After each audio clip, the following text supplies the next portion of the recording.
Elhamdülillah, elhamdülillah, elhamdülillahillezî hedâna lihâzâ. Çok defa imtihana tabi tutulacaksınız. Resul-i Ekrem sallallahu aleyhi ve sellem bir nur, bir hidayetle gelmiştir. Allah o sadık, masduk olan peygamberin arkasında bizleri de sadık ve masduk olarak haşr ve neşr eylesin. Hatıralara hürmet etmek, bu imandandır diyordu Allah Resulü sallallahu aleyhi ve sellem. Maddi, manevi muvaffak olma bir kısım mahrumiyetlere katlanmaya bağlıdır. Allah-u Teala ve Tekaddes Hazretleri o Nebiler Nebisini tanımaya bizi muvaffak kılsın. Sen şahit ol Allah'ım, ben peygamberlik vazifesini yaptım diyordu.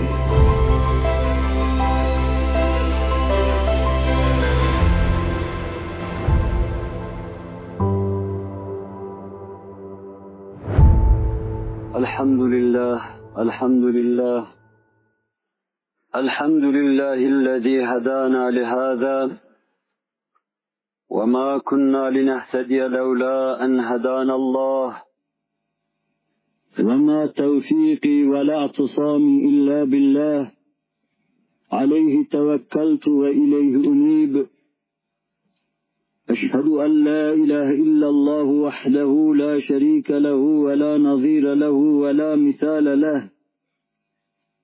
الذي لا أحصي ثناء عليه كما أثنى على نفسه عز جاره وجل ثناؤه ولا يهزم جنده ولا يخلف وعده ولا إله غيره وأشهد أن سيدنا وسندنا ومولانا محمدا عبده ورسوله السابق إلى الأنام نوره ورحمة للعالمين ظهوره صلى الله تعالى عليه وعلى آله وأولاده وأزواجه وأصحابه وأتباعه أجمعين أما بعد فيا عباد الله اتقوا الله تعالى وأطيعوه وبلغنا رسوله النبي الهاشمي الكريم. Muhterem Müslümanlar, Peygamberimiz Efendimiz sallallahu aleyhi ve sellem büyük vazifeyle ortaya çıkacağına kadar, yani 40 küsur yaşına kadar daha önceden senin fıtratı, temiz dimağı, münevver kalbinden başka herhangi bir hazırlığı yoktur. Sadece dünyaya bir hanif olarak gelen, masum olarak gelen o insan, o yaşa kadar masumiyetini muhafaza etmiştir. Ama öyle bir fıtrattır ki, bütün kevn-ü mekandaki hakaiki üzerine yazabilecek kadar nurani, parlak, vüs'atı olan, imbisat edebilecek bir fıtrattır. Peygamberlik vazifesine ise o Allah'ın emriyle 40 küsur yaşından sonra başlamıştır. 40 yaşında ilahi alemden kendisine bir meltem gelse de aradaki 3 senelik fetret eğer hesaba katılacak olursa 43-44 yaşında Allah Resulü sallallahu aleyhi ve sellem kendisini vazifeli bildi, tebliğ ve irşatta bulundu. İşte onun bundan sonraki hayatı Allah hesabına beşere mal olmuş bir hayattır. Hayatının her parçası, her dakikası, aşiresi, salisesi beşer hesabına hayır-ı mahz olarak geçmektedir. O çalışmakta beşerin defterine saadeti ebediye hesabına sevaplar, saadeti ebediye hesabına hasenatlar yazılmaktadır. O artık ondan sonra bütün insanlığın insanıdır. Bütün insanlığın feyiz ve nur kaynağıdır. Zaten mebde'i de odur onun. Ama biz onu böyle bir müntehada, böylesine semere vermiş, mükemmel bir ağaç olma durumunda gördükten sonradır ki ancak mebdeine intikal ediyor. Temelinde büyük bir çekirdeğin, kainatı bitirebilecek bir çekirdeğin yatmış olduğunu görüyoruz. Baştan ta nübüvvetle serfiraz olacağına kadar Allah'ın matmahı nazarı olduğunu getirip vaz ettiği talim ve terbiyede, terbiye edip yetiştirdiği kıyamete kadar gelecek inanmış insanların cemaatinde müşahede ediyoruz. İşte bu 20 senelik dinme, istirahat etme bilmeden fevkalade bir çalışma, alabildiğine bir cehd içinde geçirdiği bu devre içinde Allah Resulü sallallahu aleyhi ve sellem kıyamete kadar beşerin bütün ihtiyaçlarına cevap verecek hakikatla arzı idare etmiş, bütün hakikatları getirmiş ve işte bu hakikatları insanlığa kabul ettirerek muvaffak olmuştur. Bu kısa bir iki cümle içinde nübüvvetini gösterir hususlardan nusreti ve nusretinden sonra beşerin muhtaç olduğu şeylerin terü tazeli içinde devamı hususunu arz edeceğim. Allah Resulü sallallahu aleyhi ve sellem bütün insanlığı alakadar eder Allah'ın emriyle bir inkılap yapmıştır. Bu inkılap sadece insanların bir meselesini, bir müşkülünü halletmek için değildir. İnsanların bir ihtiyacına cevap vermek için değildir. Allah Resulü sallallahu aleyhi ve sellem beşerin karnını doyuracağı esasları da getirecek. Onların zengin olacağı hususlarını daha kendisi hayattayken onlara vaat etmişti ve oldu. 25 sene sonra zekat vermek isteyen sokak sokak dolaşıyordu da zekat verecek adam bulamıyordu. O da oldu. Ama onun büyük davası, insanın en mühim meselesi olan insanı yokluktan kurtarma davasıydı. Kabirde çürümeden, dirilmemek üzere yatmadan, orada kalmadan kurtarma davasıydı. Kollarını sıvadı, kalplere bunu yerleştirdi. 2 kere 2 4 eder katiyetinde etrafındaki cemaate bunları inandırdı. Saadeti ebediyeyi temin davasıydı. Allah'ı görme davasıydı. Ve sonra yeryüzünde yaşadıkları müddetçe imanın gönüllerde meydana getirdiği cennet mümun hayatı yaşama davasıydı. İmanın kazandırdığı, kazandıracağı huzuru insanlara kazandırma davasıydı. İnsanlığın içtimai, iktisadi, hukuki meselelerini halletme davasıydı.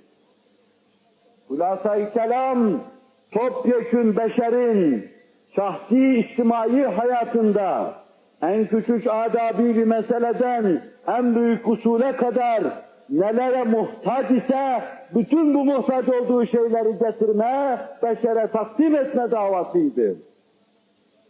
O herhangi bir kalenin onarımını yapmıyordu.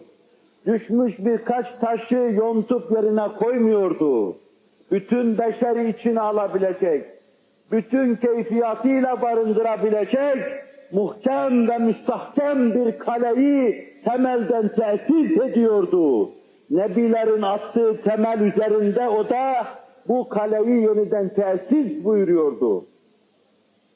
İşte bütün bu büyük ve ağır vazifeler, başkalarının 100-150 sene telahuk efkarla hallettikleri tek bir meseleye veya hallettim zannettikleri tek bir meseleye mukabil, beşerin bütün meselelerini halletme pahasına ıstıraplı, çileli, muinsiz, yardımsız, dünya efkarının muhalefetine rağmen, kavim ve kabilesinin muhalefetine rağmen tereddüt etmeden Everest tepesi gibi dimdik yerinde duran bu insan 20 senede beşerin her meselesini hallediyordu. İran'ın önünde arzı idare eden orduları içtimai, iktisadi, hukuki meseleleri de götürmüşlerdi. Muhtaç oldukları her şeyi onlara takdim edeceklerdi. Kayser'in ordularının önünde savaşan İslam ordusu, beşerin muhtaç olduğu menabi servetle, hazainle onların karşısına çıkmışlardı. Ve kısa zamanda gayrimüslimler, bütün ateşkedeler, Allah Resulü'nün mücahit, mürşid tebliğci cemaatiyle karşı karşıya geldiği andan itibaren kendi cemaatini, kendi devletini arkaya atarak Müslümanlığa, Müslümanlara cehalet ediverdiler. Müslümanlığı benimseyiverdiler. Müslümanlığın medeniyetine hizmet eden unsurlar haline geliverdiler.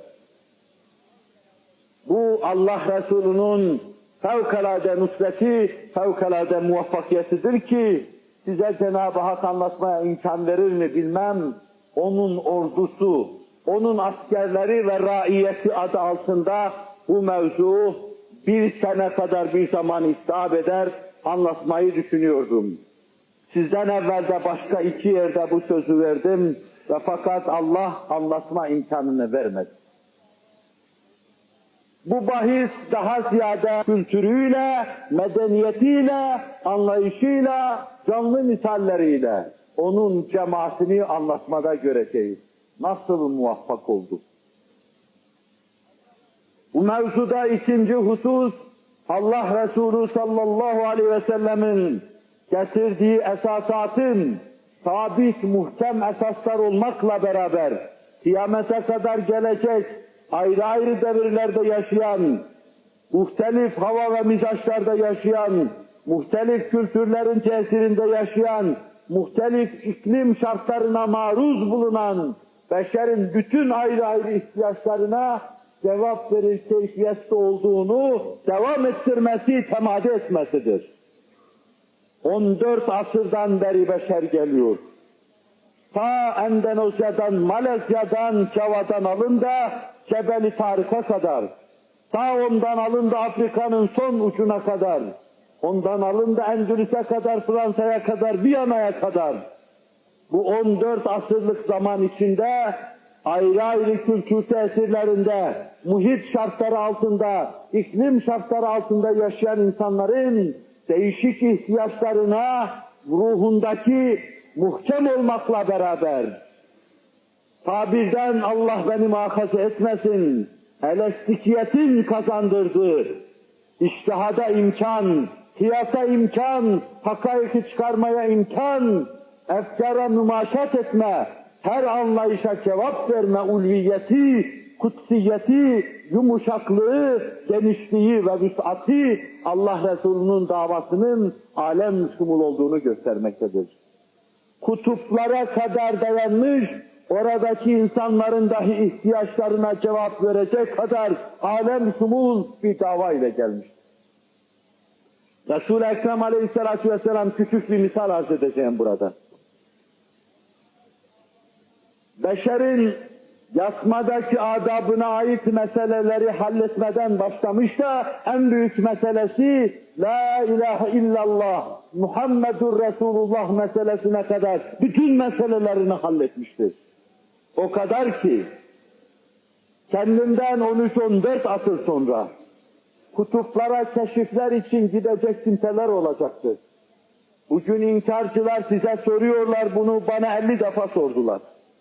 Kutupta duran adam nasıl namaz kılacak diye soruyorlar. Kutupta adam yoktur. Adam varsa namaz kılan adam yoktur. Namaz kılan adamlar gittiği zaman cevabımızı vereceğiz diyorum evvela bu diyalektiğe karşı. Saniyen diyorum ki Aleyhisselatu vesselam Deccal'ın hurucunu, kutuptan doğru hurucunu anlatırken izafi zaman ölçüsünü veriyor. Çeşitli gün kıstasları koyuyor ortaya. Ve hemen kendinden bir asır sonra bir müceddit olarak arz idare eden Şafii El-Üm kitabında bundan fetvayı çıkarıyor. Diyor ki bir gün, birkaç gün, bir gün olan, birkaç ay bir günü olan yerlerde insanlar nasıl namaz kılacaklar diye sorulursa gecesi gündüzü olan yakın yerin imsakiyesini kullanırlar derim. Resul-i Ekrem bu hadisinde bunu anlatıyor diyor. Ve fakih 3-4 asır evvel Tahtavi Hanifi fıkhından Merakül Felah'ın şerhi Yakın yerin imsakiyesini kullanmak suretiyle namazlarını kılarlar diyor. 6 ay gece de olsa, gündüz de olsa, geceyi parçalarla bir kısmını gece, bir kısmını gündüz farz ederler. Gündüzü parçalar bir kısmını gece, bir kısmını gündüz farz ederler. İşte buraya kadar ümmetinin bütün meselelerini hallediyor. Daha 14 asır gelse, aya gitseler, orada bir kısım mümine terettüp eden ahkam olsa, o meseleleri dahi mübarek sözlerinde halletmiş olduğunu göreceğiz. Beşerin bir tek meselesi değildir halledilen mesele. Bütün meseleleri üst üsteyin ve bunun karşısına çileli, ıstıraplı, kafirin, müşrikin aman vermediği bir hayat koyuverin. Bu 20 senede hem irşad olacak, hem tebliğ olacak, hem talim ve terbiye olacak, hem fetihler olacak, hem de beşerin bu içtimai meseleleri, hukuki iktisadi meseleleri, ubudiyete müteallik meseleleri, itikada müteallik meseleleri, peynir ekmek yer rahatlığı içinde halledilecek. Bu beşerin sultanına, insanlığın efendisine has bir keyfiyetti. Bu büyük muammayı Allah ona çözdürdü, ona açtırdı. Kördüğümden daha kör olan beşerin bu meselesini İskender kördüğümü kılıçla kesiverdi. Allah Resulü sallallahu aleyhi ve sellem Kur'an'ın elmas kılıcıyla beşerin kördüğümünü kesiverdi. Beşerin saadet-i ebediyeye gitmede yoluna yuvarlanan taşı kaldırıverdi. Cemalullah'a hicab ve nikab olacak perdeleri bertaraf ediverdi. Dünyevi ve uhrevi saadete onları ulaştırıverdi. Ve inşallah Teala ala kaderil imkan, Cenab-ı Hakk'ın bahşedeceği imkanları değerlendirerek onun diğer yönlerini Cenab-ı Hak ne kadar arz ettirirse arz etmek üzere bu kadarlık istifade edelim. Ela inne ahsenel kelam ve abla'an nizam. Kelamullahil melikil azizil allam. Kema kâlallahu tebâreke ve teâlâ fil kelam. وَإِذَا قُرِئَ الْقُرْآنُ فَاسْتَمِعُوا لَهُ وَأَنصِتُوا لَعَلَّكُمْ تُرْحَمُونَ أعوذ بالله من الشيطان الرجيم بسم الله الرحمن الرحيم يا أيها النبي إنا أرسلناك شاهدا ومبشرا ونذيرا صدق الله العظيم حمدا كاملين كما أمر وأشهد أن لا إله إلا الله وأشهد أن محمدا عبده ورسوله النبي المعتبر تعظيما لنبيه وتكريما لفخامة شان صفيه فقال الله عز وجل من قائل مخبرا وآمرا إن الله وملائكته يصلون على النبي يا أيها الذين آمنوا صلوا عليه وسلموا تسليما لبيك اللهم صل على سيدنا محمد وعلى آل سيدنا محمد كما صليت على إبراهيم وعلى آل إبراهيم في العالمين ربنا إنك حميد مجيد وبارك على محمد وعلى آل محمد إبراهيم وعلى آل إبراهيم في العالمين ربنا إنك حميد مجيد وارض اللهم عن الصديق أبي بكر والفاروق وعمر وعثمان وعلي رضي الله عنهم وعن الستة الباقية العشرة المبشرة وعن الصحابة والتابعين الأخيار منهم والأبرار وسلم تسليما كثيرا إلى يوم الحشر بلطفك آمين اللهم صل İbadallah, Allah'ın kulları. Ne olursanız olunuz Allah'ın kulları. Nereye giderseniz gidiniz, tasmasını boynundan atamayan Allah'ın kulları. Acziyle, fakrıyla, tükenmesiyle Allah'a kul olduğunu her haliyle itiraf eden Allah'ın kulları. İttakullâhe ve ati'û. Allah'a karşı gelmekten sakının. Allah'ın kanunlarını bilin. O kanunların himayesine girin. Ve Allah'a itaat etmeye çalışın. İnna Allaha ya'muru bil adli vel ihsani ve ita'i zil kurba. Muhakkak Allah adaletle emrediyor. Doğruyu tarif buyurduğu gibi yaşamakla emrediyor. İstikametle yaşamakla emrediyor. En geniş manasıyla ihsanla, onu görüyor gibi ona kulluk yapmakla, siz onu görmeseniz dahi o sizi görüyor, her halinize nigehban bulunuyor ya, kalbinizin atışlarıyla mevcudiyetini size duyuruyor, gözünüzün bakışlarıyla, dilinizin konuşturmasıyla mevcudiyetini size hissettiriyor ya. Ve yine en geniş manasıyla yakınlarınıza bir şey vermekle, yüce ve yüksek İslam'ımıza şehbalaşması istikametinden, varınızı, yokunuzu, her şeyinizi o istikamette kullanmakla, servetinizi sarf etmekle size emrediyor. وَيَنْهَا عَنِ الْفَحْشَاءِ وَالْمُنْكَرِ وَالْبَغِيِ يَعِظُكُمْ لَعَلَّكُمْ تَذَكَّرُونَ. Ahlaksızlığın her çeşidinden, gizlisinden, açığından, büyüğünden, küçüğünden, dinin emirlerini tanımamanın her çeşidinden, serkeşlik yapmanın, baş kaldırmanın, isyan etmenin her çeşidinden ve dini mübin İslam'ın çirkin gördüğü her şeyden sizi nehyediyor. Böylece size nasihat ediyor, hayırhahlık yapıyor. Ta düşünesiniz, kendinize gelesiniz, bir sürü inhiraflar içinde, yalan yanlış yol içinde tek doğru yol olan sırat-ı müstakimi bulasınız.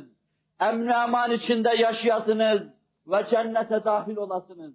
Akimis salah, inne salate tenha anil fahşai vel münker. Ve lezikrullahi ekber. Vallahu ya'lemu ma tesna'un. Sadakallahu.